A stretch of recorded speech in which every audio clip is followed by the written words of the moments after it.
জিকির করেন লা ইলাহা, সবাই লা ইলাহা, জোরে লা ইলাহা ইল্লাল্লাহু, লা ইলাহা, জোরে লা ইলাহা ইল্লাল্লাহ, জোরে লা ইলাহা। ওরে জিকির করে না আশিকগণ, আহা জিকিরে মজাইয়া মন, এই জিকিরে হয় দিল রোশন, বাবা ইমানের সাথে হয় মরণ। লা ইলাহা, সবাই লা ইলাহা ইল্লাল্লাহ, ও লা ইলাহা, ও লা ইলাহা ইল্লাল্লাহু, লা ইলাহা। ওরে লা শব্দটা নাভি হইতে উপর দিকে তুল, ইল্লাল্লাহু জরফ দিয়া কলবের তালা কুল। লা ইলাহা ইল্লাল্লাহ, জোরে লা ইলাহা, জোরে লা ইলাহা ইল্লাল্লাহু, লা ইলাহা ইল্লাল্লাহু, লা ইলাহা, ও লা ইলাহা ইল্লাল্লাহু, লা ইলাহা। ভাইজান নমরুদে আগুন জ্বালাইলো, সেটা ইব্রাহিম নবীকে ফালাইলো। ওরে আগুন হইল ফুল বাগিচায়, আগুন হইল সারে পশম কেন পুরে না। লা ইলাহা ইল্লাল্লাহ, ও লা ইলাহা, জোরে লা ইলাহা, লা ইলাহা ইল্লাল্লাহু মুহাম্মাদুর রাসূলুল্লাহ সাল্লাল্লাহু আলাইহি ওয়াসাল্লাম। সকলে বলে আলহামদুলিল্লাহ। যাবতীয় প্রশংসা সেই মহান আল্লাহ তাআলার দরবারে, যিনি আপনাকে আমাকে এই কনকনে শীতের মধ্যেও আজকের আজিমুশান বরকতপূর্ণ নূরানি মাহফিলে আসার মতন বসার মতন তৌফিক দিয়েছেন। এই জন্য আবারও বলি আলহামদুলিল্লাহ। এই যে আপনারা এতক্ষণ জিকির করছেন, এতে কি লাভ হয়েছে না লস হয়েছে? এই যে লা ইলাহা ইল্লাল্লাহ জিকিরটা কিন্তু 6 লতিফার জিকির। মানব দেহের ভিতরে প্রধান 6টা লতিফা আছে। অনেক আলেমগণ বলেছেন 10টা লতিফা, আব আতশ কাকবাত সহ, কিন্তু 6টা লতিফা কি? কলব, রুহু, সের, আকফা, কফি, নফস, এই 6টা। লা শব্দটা নাবি মূল, মানে নফস হইতে উৎকলিত হয়। এখানে হচ্ছে নফস। এখান থেকে উপরে ওজুর বুকের মধ্যখানে করোনার উপরে আছে আপনার সের, এখানে টাচ লাগবে। লা ই, লা লাইন থেকে লা ই, বুঝেন যে কথাটা? লা ই এনে লাগবে, লা ই। আবার লা যাবে কফালে, কফারের মাঝে আছে কফি, যেটা রং হচ্ছে কালো, এই কফা। আর মাথার মধ্যে আছে আকফা, মাথার তার মাঝে আকফা। এবং এই বাম স্তনের 2 আঙ্গুল হচ্ছে কলব, ডান স্তনের 2 আঙ্গুল হচ্ছে রুহু। এই মানব দেহের মাঝে এই 6টা লতিফা 6 জায়গার মধ্যে আছে। আর আব আতশ কাকবাত এই সাইডে যে এই লতিফা, এটা পুরা দেহের মাঝে মিশ্রিত হয়ে আছে। এটা হচ্ছে আগুন, পানি, মাটি, বাতাস। বলেন সুবহানাল্লাহ। এটা পুরা দেহটার মাঝে আছে। আর এই 6 লতিফার জিকির যখন আপনি ধ্যান কেলের সাথে লা ইলাহা ইল্লাল্লাহ, বলেন সুবহানাল্লাহ, এভাবে যখন আপনি ধ্যান কেলের সাথে জিকিরটা করবেন, অল্প কয়েকদিন করার সাথে সাথে আপনার 6টা লতিফা জাগ্রত হয়ে, বলেন সুবহানাল্লাহ। আর এই 6 লতিফা জাগ্রত করতে গেলে একজন কামেল মুকাম্মেল আল্লাহর ওলি সোহবতে থাকতে হবে। যদি থাকতে পারেন, ওনার নেক নজরে উনি যেভাবে আপনাকে আদেশ করবে সেভাবে কাজ করবেন, দেখবেন এর ফল পাবেন। বলেন সুবহানাল্লাহ। তাহলে জিকির করলে লাভ না লস? তাহলে আসুন সে আল্লাহ পাকের নামে ইসমে আজম কয়েক মর্তবা জাতি নামে জিকির করি। আল্লাহ আল্লাহ আল্লাহ আল্লাহ আল্লাহ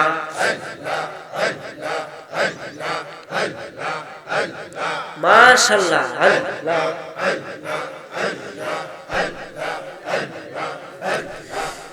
আল্লাহ আল্লাহ বেবে দেখ রে আমার দম ফুরাইলে কে তোমারে কইরা নেয়া পবন মাশাল্লাহ বেবে দেখ রে আমার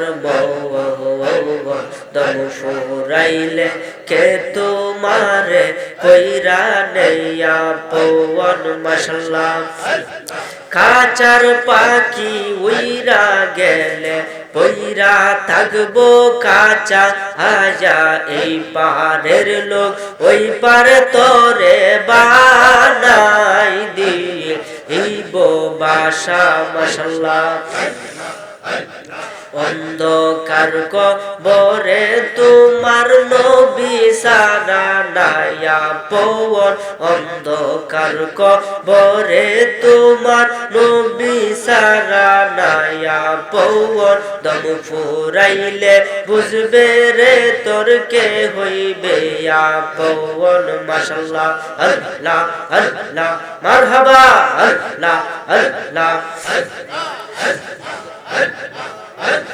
মদিনা মদিনা আশিক মুমিনের ঠিকানা মাশাল্লাহ दीदार चाहिए कादो तुमरा दीदार चाहिए कादो तुमरा हो ना नबीर दीवाना मदीना मदीना आशिक मुमिনের ঠিকানা মাশাআল্লাহ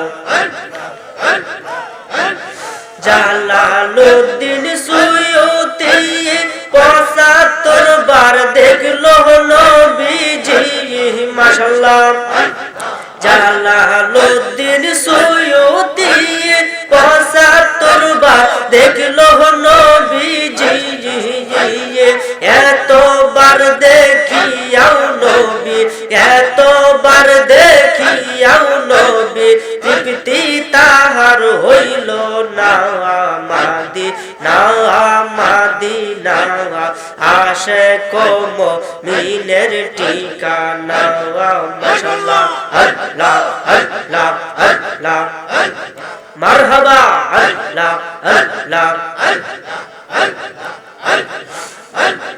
মুর্শিদ মুর্শিদ বইলা খুলিলের ঘুমাসে না নয়নে যে আমাকে বলিবা গো সিদ্দিক শাহকে মোহনে ইয়া মাশাআল্লাহ আমাকে বলিবা গো মুর্শিদকে মোহনে ইয়া মাশাআল্লাহ আমি তোমায় ভালোবাসি পাগলের মতো যত কাঁদাও কাঁদবো আমি জনমের মতো মাশাআল্লাহ লোক সমাজে যে যাব লোক ছাড়বো না প্রেম জীবনে যে লোক সমাজে যে যাব লোক ছাড়বো না প্রেম জীবনে যে আমাকে বলিবা গো মুর্শিদ কে মনে ইয়া মাশাআল্লাহ আল্লাহ আল্লাহ আমাকে বলিবা গো সিদ্দিক শাহকে মোহনে ইয়া মাশাআল্লাহ ফারা আল্লাহ আল্লাহ আল্লাহ আহারে দয়ালো মুর্শিদ হইও নানি দয়া আয়া কাঙ্গাল বেশে ডাকতে আসি নাই কি দয়া মায়া মাশাআল্লাহ হইল নাম চরণ সেবা দয়ালে রই চরণে যে হইল নাম চরণ সেবা মুর্শিদের রই চরণে যে আমাকে বলিবা গো মুর্শিদ কে মোহনে ইয়া মাশাআল্লাহ আল্লাহ আল্লাহ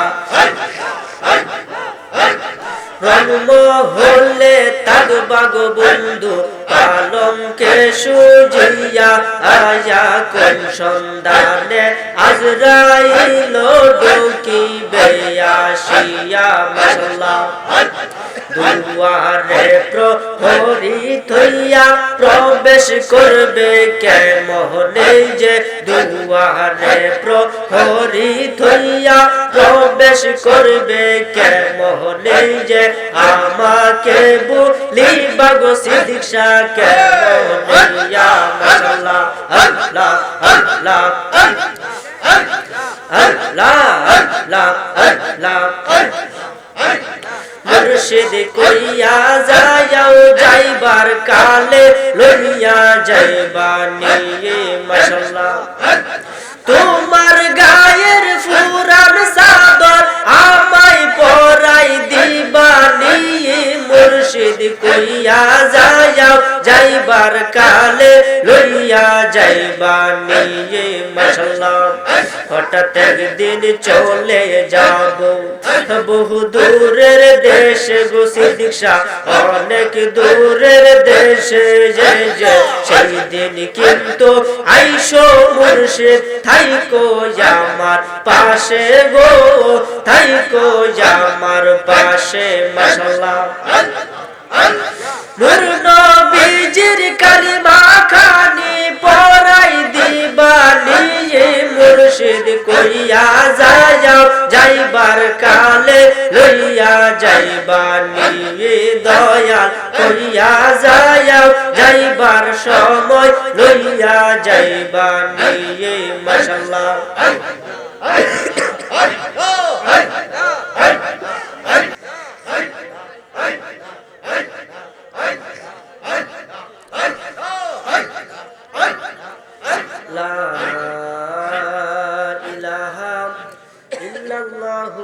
মুহাম্মাদুর রাসূলুল্লাহ সাল্লাল্লাহু আলাইহি ওয়াসাল্লাম সকলে বলি আলহামদুলিল্লাহ। আজকে বরকতপূর্ণ নুরানি মাহফিলে উপস্থিত আছেন অসংখ্য উলামায়ে কেরাম। আমার সামনে বসা আছেন আমার পিতৃতুল্য মুরব্বী বাবাজিরা, যুবক ভাইয়েরা, পর্দানশীল মা ও বোনেরা, যারা পর্দার আড়াল থেকে ওয়াজ শুনতেছেন, প্রত্যেকের জানাই আমার অন্তরের অন্তঃস্থল থেকে সালাম। আসসালামু আলাইকুম ওয়া রাহমাতুল্লাহি ওয়া বারাকাতুহু। আমার ভাইরা বাবারা বন্ধুরা, আপনারা বুঝতেছেন আমি অসুস্থ, আপনারা বুঝতেছেন, এরপরেও এই কথা বললেন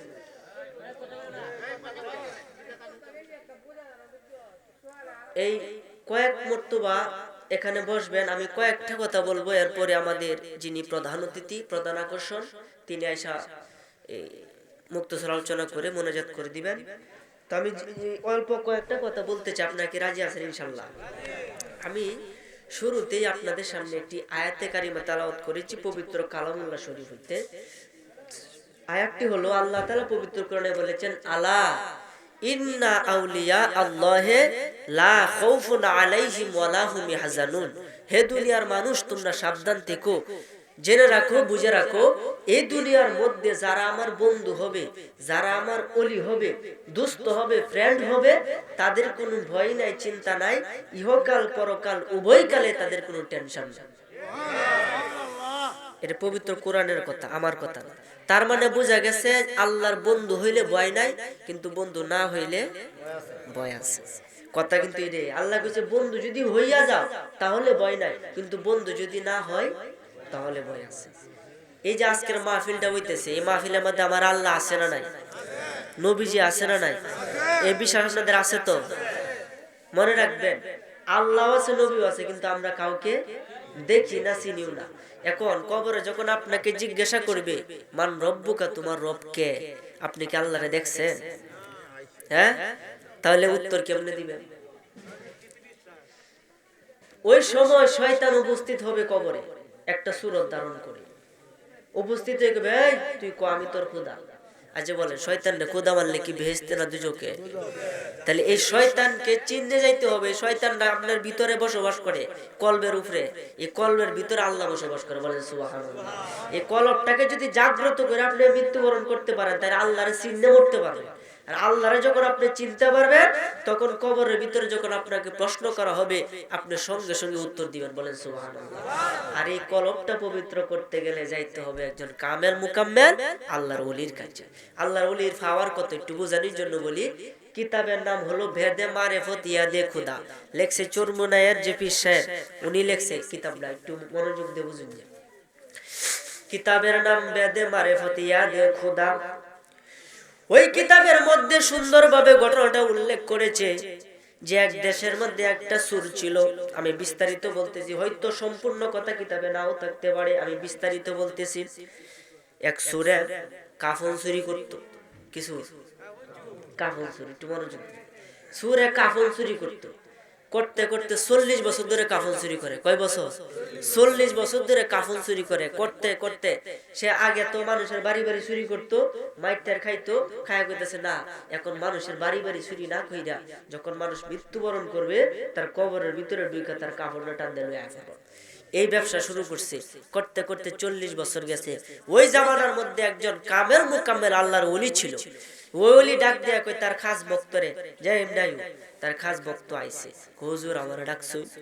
ক ওই গ্রামের মধ্যে এরকম একটা লোক বসবাস করে, তুমি চিনো? কয় হুজুর চিনি তো। ক তার আগে বলবা আজকে দুপুরে আমার সাথে তার দাওয়াত, আমার ঘরে এসে দুলা ভাত খাইবো, আমি তার দাওয়াত করলাম। এই সুরের দাওয়াত করতেছে। খাস ভক্ত পীরের আদেশ পাইয়া দৌড়ে গেল ওই সুরের বাড়িতে, গিয়া বলতেছে আসসালামু আলাইকুম। সুরা ডাক দিয়া কই ওয়ালাইকুম সালাম। কো কেন আসছো? কো আমি আসছি এরকম গ্রাম থেকে, আমার পীর সাহেব আপনাকে দাওয়াত করছে দুপুরক্ত তার বাড়িতে কিছু খানা খাবার জন্য। ওই সুরে মনে মনে কয় জীবনে কত বড় ভণ্ড দেখছি, এর মতো ভণ্ড আমি জীবনে দেখি নাই। কারণ আমি একটা কাফন সুর, এত বড় একটা খবিস আমার দাওয়াত করে খাওয়াইতো বিলে, তার মানে তার ভিতরে কোনো নূর নাই, সার কাশফকুলা নাই, সে কোনো কিছুই জানে না। মনে মনে বক্তাছে। পরে কইতে আচ্ছা ঠিক আছে যাই।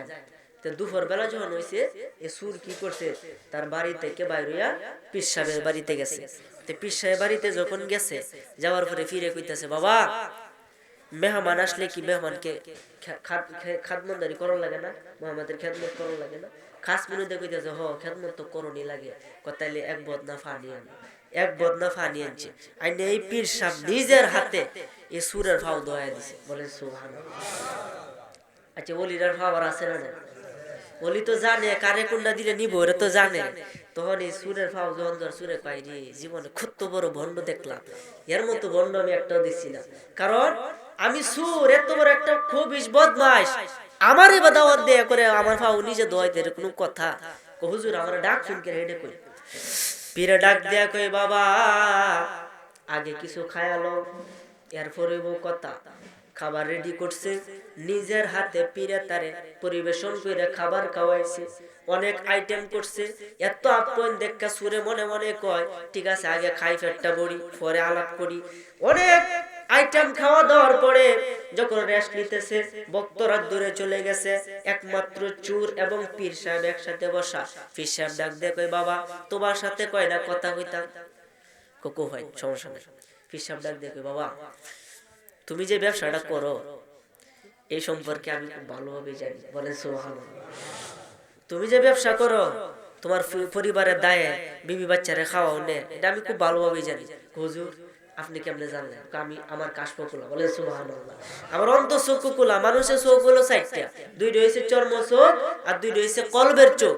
এই চোখ দিয়ে আপনি 1 মাইল 2 মাইল দেখতে পারবেন। আর এই কলবের চোখ যদি আপনার খুলিয়া যায়, এই জায়গার মধ্যে বসে তাম বিশ্ব মাখলুকাতের খবর নিতে পারবেন। বলেন সুবহানাল্লাহ। কেমনে? বড় পীর আব্দুল কাদের জিলানীর কাশফকুলা ছিল। বলেন না সুবহানাল্লাহ। বড় পীর আব্দুল কাদের জিলানী ঘরের ভিতরে একদিন এক সুর গেছে চুরি করতো, হিন্দেগে ঢুকছে চুরি করতো। বড় পীর আব্দুল কাদের জিলানী কয়, যে স্বর্ণ তোমরা গলার মধ্যে ঝুলাও, যে স্বর্ণ তোমরা কানের মধ্যে ঝুলাও, এই স্বর্ণ আমি হাওয়ার তলা রাখি। চুরি কথা ভুলে গেছে, রাত্রে চুরি করতো। চুরি হয়ে গিয়ে দেখি স্থায়ী নাই ঘরের ভিতরে, বিছাইতেছে বিছাইতেছে, ফাইনা ফাইনা ফাইনা। হঠাৎ করে দেখতেছে হুজুরে শীতের দিন একটা কম্বল গায়ে দিয়ে শুয়ে রয়েছে। তখন কি হচ্ছে, কম্বলে কোনার ধরে টানা শুরু করছে, যে কম্বল টানতে লয়ে যায় আমগা জয়টে ব্যস্ত টানতেছে টানতেছে, মাশাআল্লাহ ঘন্টা খানেকের মতো টানছে, এবার কম্বলে মাথা আয় না। বলেন সুবহানাল্লাহ। এই টাইনে টাইনে কাহিল হয়ে গেছে। আরেকবার বড় পীর আব্দুল কাদের জিলানী কম্বলকে আদেশ করলো, কম্বল তারে জড়ায়া ধরো। কম্বল তারে জড়ায়া ধরছে, সে আর যাইতে পারে না। ওই মুহূর্তে গাউসে পাকের ঘরের ভিতরে হযরতে খিজির আলাইহিস সালাম উপস্থিত হইয়া যায়। খিজির আলাইহিস সালাম ডাক দিয়া কই, হুজুর গো, আপনি যে ওই দেশের মধ্যে একটা কুতুব দিছিলেন, একজন ওলি দিছিলেন, উনি তো মারা গেছে। এখন তো এলাকার মাঝে একটা গন্ডগোল লাগিয়ে গেছে, মানুষে মানুষে মারামারি কাটাকাটি করতেছে। এই মুহূর্তে আজকে রাতের ভিতরে ওই জায়গার জন্য একটা প্রতিনিধি, একজন খলিফা, একজন কুতুব আপনি বানায়া দেন, নাইলে এই এলাকা ধ্বংস হইয়া যাবে।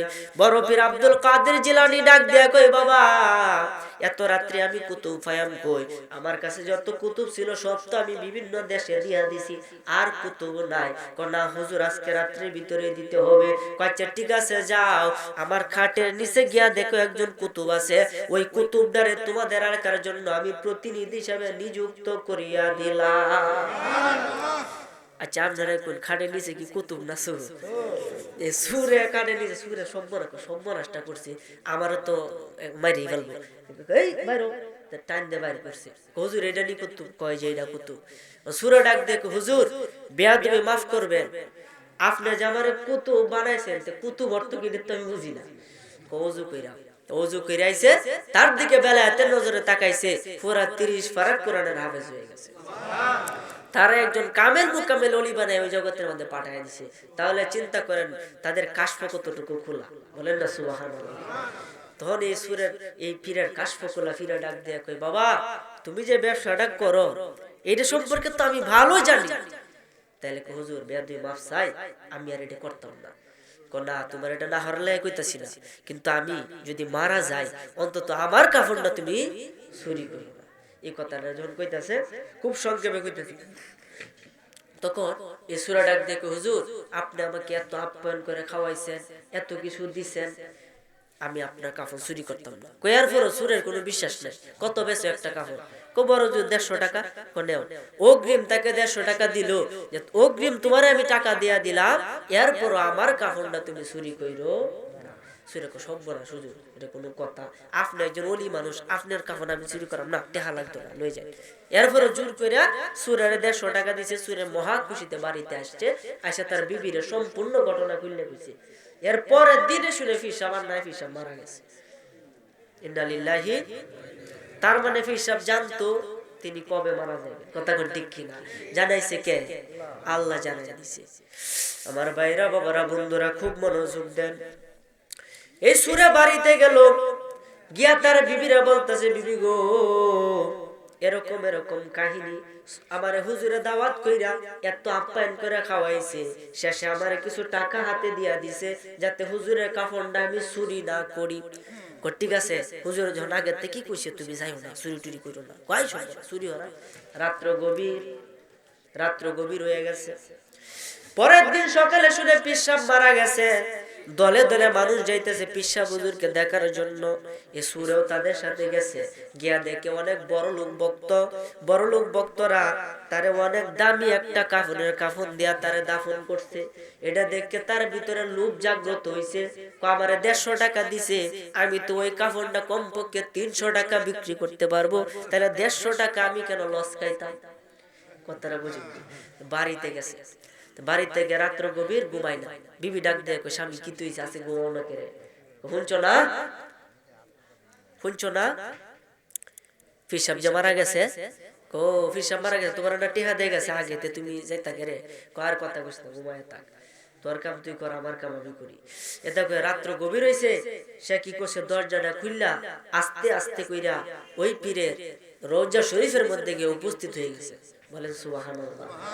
বলেন আল্লাহ কারে কোন সময় হেদায়েত দেয় কোন জানে। এই সূরা যখন গেছে, গিয়া কবর খোদা শুরু করছে, কুদ্দাসে অর্ধেক কবর খোদার পরে দে, ভিতরে অর্ধেক সুর, বাহিরে অর্ধেক, কাফন টান দেওয়া শুরু করছে, পায়ের দিক থেকে টানে টানে আস্তে আস্তে কাফন যখন বুক পর্যন্ত আইছে, নাভি পর্যন্ত আসছে, পীরে জেতা হইয়া এই সূরার হাতের মাঝে থাবা দিয়ে ধরেছে। বলেন সুবহানাল্লাহ। পীরে ডাক দিয়া কই, সুর দুনিয়ার মধ্যে কি কইছস, এখন তুই কিতা করস? তুই না কইছস আমার কাফন চুরি করতে না, এখন কেরা নামছস আমার কয়বার জবাব দে। এই কাণ্ড দেখে সুরে কলজা ফাইটটা কবরের ভিতরে ওই জায়গার মধ্যে মৃত্যুবরণ করে। অন বলে বিপদ কি বাড়ছে না কমছে? সোয়ালে উঠে দেয় সুর অর্ধেকটা ভিতরে অর্ধেকটা বাইরে মরে রয়েছে, একটা বিপদ না? তখন এই ফিরে কি করছে, তারই খাস মুরিদরে স্বপ্নে দেখাইছে, এই তুই তাড়াতাড়ি আমার কবরে আয়, আয়া দেখ একটা সুর আমার কাফন চুরি করতো আইসা মরে রয়েছে, তারা তাড়াতাড়ি আমার সাথে দাফন করে দে। বলেন সুবহানাল্লাহ। তাড়াতাড়ি আমার সাথে দাফন করে দে। এ তিনবার দেখছে একই স্বপ্ন। তারপরে ওই খাস ভক্ত তাড়াতাড়ি আসছে, আয়সা দেখে তো টিহি অবস্থা। তখন ডাক দেখে, হুজুর আমি তো জানি ওলিগণ মরে না, কারণ আল আউলিয়া ও লা ইয়ামুতু, ওলিগণ মরে না। বলেন সুবহানাল্লাহ। আপনি জানি আপনি জীবিত। হুজুর এই সুরকে আপনার সাথে দাফন করার আগে আপনাকে একটা প্রশ্ন করতে চাই। হুজুর ডাক দিয়া কয়, আমাকে তুমি কি প্রশ্ন করবা? আপনি পীর মানুষ, এটা হচ্ছে সুর মানুষ, সুরে এবং ফিরে কেমনে একসাথে দাফন করা হয় জব চাই। ফিরে ডাক দিয়া কয়, ফিরেতে বেশি বুঝিস না, আমি যেটা কইছি ওইটা কর, তারে আমার সাথে দাফন কইরা দে। তারা তার সাথে দাফন কইরা দিল। এবারে যাওয়ার পথে ওই ভক্ত ডাক দেয়া কই, হুজুর বেয়াদবি মাফ চাই, কিন্তু ওই প্রশ্নের উত্তরটা আমি জানতে চাই, এই সুরেরে কেন ফিরের সাথে দাফন করা হলো? ওই পীরে ডাক দেয়া কই, বাবা সে হয়তো খারাপ মানুষ, সে হয়তো সুর মানুষ, আমি তো একজন পীর, আমার হাতটা তো পবিত্র, আমার হাতের সাথে তার হাত লাগিয়া গেছে, এখন আমি তারে তৈয়া কেমনে ফুল সেরাতের ফুল ফার হইয়া যাব। চিন্তা করে, তার মানে কামেল মুকামেল ওলি হইতে পারলে লাভ না লস? তাদের পাওয়ার আছে না? না দিছে গাডা আল্লাহ দিছে। এই কারণে কামেল মুকামেল ওলিদের হাতে হাত দিতে হবে। যদি দেন তাহলে আপনার জীবন সার্থক, আর না দেন তাহলে মানুষই থেকে যাবে। এই কারণে এখানে যারা আছেন আমি বিশ্বাস করি সবাই তরিকাপন্থী। কথা করতে কি সাইদ তরিকা, কাদরিয়া, চিশতিয়া, নকশবন্দিয়া, মুজাদ্দিদিয়া, এই চার তরিকার যে কোনো একটা তরিকার মধ্যে যদি আপনি উঠতে পারেন, আপনি নবীর বাড়িতে যেতে পারেন। বলেন সুবহানাল্লাহ। নবীর থেকে আইছে কেমনে আইছে? নবীর থেকে আইছে হযরতে আবু বকর এবং হযরতে আলী রাদিয়াল্লাহু তাআলা আনহু। আবু বকর থেকে আইছে দুইটা তরিকা, আলী রাদিয়াল্লাহু তাআলা আনহু থেকে আইছে দুইটা তরিকা। বলেন সুবহানাল্লাহ। এই চারটা তরিকা আমরা পাইলাম। একদিন এক পীর সাহেব আপনার স্বপ্ন দেখতেছে, চন্দ্রপুরের একজন পীর সাহেব স্বপ্ন দেখতেছে তিনি এক বট গাছের নিচে বসা, নদীর পারে যে বট গাছ, বট গাছের নিচে বসা আছেন। এই মুহূর্তে একটা নৌকা করে চারজন সাদা পোশাকওয়ালা ব্যক্তি আসতেছে, মাঝখানে আরেকজন সুন্দর ব্যক্তি। বলেন সুবহানাল্লাহ। একটা নৌকা দিয়ে আইতাছে। একটু মনোযোগ দেন। ওই পীর সাহেব স্বপ্ন দেখতেছেন একটা নৌকা করে পাঁচজন ব্যক্তি আরবি পোশাক পরিধান করে, কথা কই না যে আরবি পোশাক পরিধান করে নদীর উপর দিয়ে আসতেছে।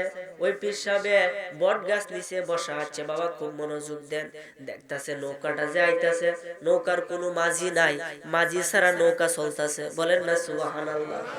মাঝি ছাড়া নৌকা চলে এদিক সেদিক যেত না, কিন্তু মাঝি ছাড়া নৌকাটা চলতেছে। পাঁচজন ব্যক্তির উঠে আরবি পোশাক পরিধান করা দেখতেছে। ওই পীর সাহেবের কাছে আইতাছে, ওই ফিরের দ্বারো দ্বারো আইতাছে। তখন ওই পীর সাহেব বয়স মাত্র 7 বছর। বলেন সুবহানাল্লাহ। এই 7 বছর বয়সের পীর সাহেব তখন দেখতেছে এই পাঁচজন ব্যক্তির মাঝখানে যে সুন্দর সুন্দর উসালাম্মা ব্যক্তিরা, ওই ছোট বাচ্চা মানে 7 বছরের যে পীর সাহেব, তারা ডাকতেছে, বাবা আয়ো নৌকা তো ডয়া।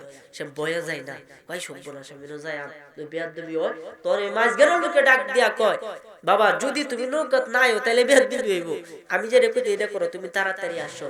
নৌকায় যখন ওই পীর সাহেব উঠলো, মাঝখানে এলা তারা জাগুরে ধরছে, আলিঙ্গন করছে। বলেন সুবহানাল্লাহ। আলিঙ্গন করে তারা সাইডে দিছে, বলতেছে, বাবা আমি ইমাম মাহাদি আলাইহিস সালাম। বলেন সুবহানাল্লাহ। আমি ইমাম মাহাদি, আমার সাথে চারজন দেখতেছে, চারটি তরিকার চারজন ইমাম। বলেন সুবহানাল্লাহ। কাদরিয়া তরিকার ইমাম হযরত আব্দুল কাদের জিলানী, চিশতিয়া তরিকার ইমাম, মুজাদ্দিদিয়া তরিকার ইমাম এবং নকশবন্দি তরিকার ইমাম, এই চার তরিকার চারজন ইমাম আমার নৌকার মধ্যে উঠা আছে। আর আমি হইলাম হযরতে ইমাম মাহদি আলাইহিস সালাম। আর যে নৌকাটা দেখতেছো এটা আর কিছু না, এটা হলো ইসলাম ধর্ম। বলেন সুবহানাল্লাহ। বর্তমানে ইসলাম ধর্মের মাঝি নাই, মাঝি ছাড়া কি নৌকা তো চলার ভাও না। এই কারণে তোমার আমি দায়িত্ব দিলাম, তুমি জামানার ইমাম হইয়া তুমি এই ইসলাম ধর্মের সামলাইবা। বলেন সুবহানাল্লাহ। এই কারণে নবীর দরজা শেষ, ওলির দরজা শুরু হয়ে গেছে। যাই হোক আমার ভাইরা, বাবারা, বন্ধুরা, আমি আপনাদেরকে উদারত আহ্বান জানাবো। আমি অসুস্থ মানুষ, আলোচনা আর দীর্ঘায়িত করব না। আমার আশা ছিল, কারণ আপনারা কিন্তু আমার মহব্বতের মানুষ, আমার আশা ছিল আপনাদেরকে নিয়ে মন প্রাণ করে আলোচনা করব, কিন্তু অবস্থার লেগে করতাম না। আলোচনা আমি দীর্ঘায়িত করব না। যতটুকু করেছি এটার উপরে যেন আল্লাহ সর্বপ্রথম আমাকে আমল করে তৌফিক দান করে। বলেন আমিন। আজকের কথার মূল কথা হলো, যতদিন বেঁচে থাকবেন কামেল মুকাম্মেল আল্লাহর ওলির কথা মতো চলবেন। রাজি আছেন তো ইনশাআল্লাহ? এবং জিকির সকাল সন্ধ্যা করার চেষ্টা করবেন। 4 তরিকার জিকির আছে। জিকির আছে 4 প্রকার। আমি যতটুকু, আরো জিকির আছে।